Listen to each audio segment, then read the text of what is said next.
مساء الحب والأمل والواقعية. واقعيا كده عشان الواحد يعرف يتخلص من الاستعمار الفكري، الاحتلال الفكري، الاستعباد الفكري اللي بقاله فترة طويلة مسبب لنا نوع من أنواع العجز.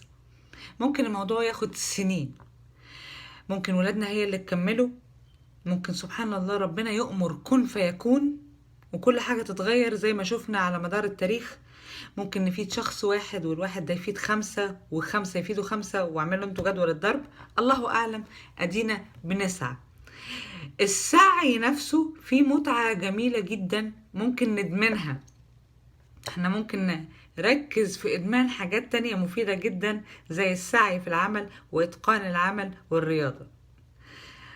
النهاردة افتكرت حاجتين مهمين جدا، ان انا طول عمري بحارب، فلما ركزت كده في الحاجة اللي بحاربها لقيتها ان انا بحارب حاجة واحدة بس، هي اليأس. طبعا مهم جدا ان الواحد يتعلم لغة عدوه وأسلحة عدوه عشان يحافظ على نفسه. العدو الوحيد بالنسبة لي هو اليأس.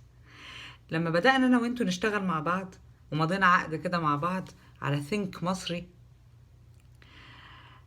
اليأس اختفى رسمي. دي اكبر نعمة ربنا رزقها لي في حياتي.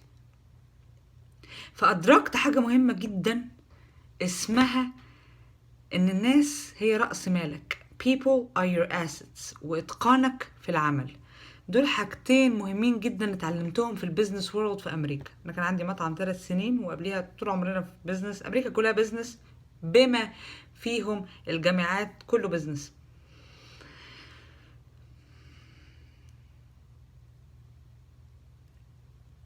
لما ركزت على نجاح المطعم ونجاح ان شاء الله ثينك مصري، اكتشفت قد ايه الناس هي اللي بتعمل كل حاجة.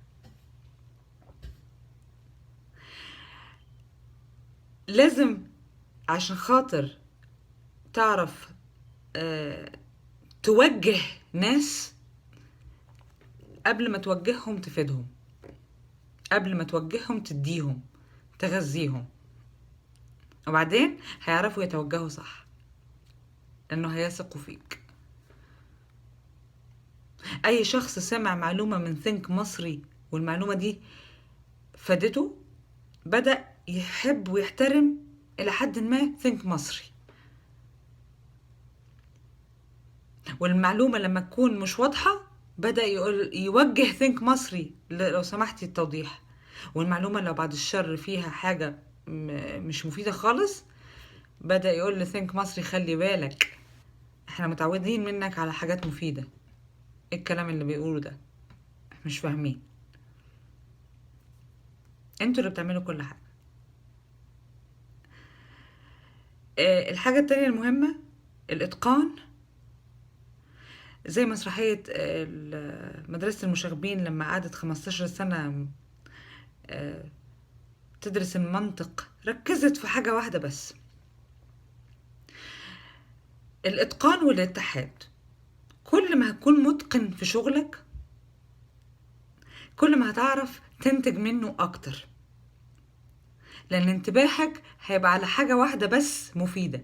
لما انتباهك يتجزأ ويتشتت لحاجات كتيرة لا هتعرف تنجح ولا تفيد نفسك ولا غيرك.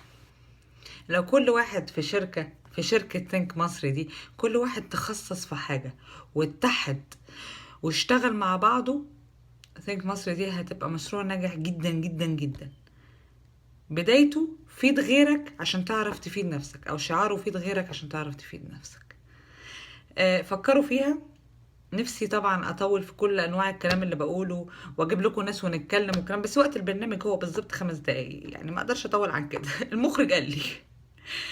بس والله فكروا في ان الناس هم رأس مالك واتقان العمل، واقروا كتير في الموضوع ده عشان هيفيدكم كتير قوي ان شاء الله. سلام.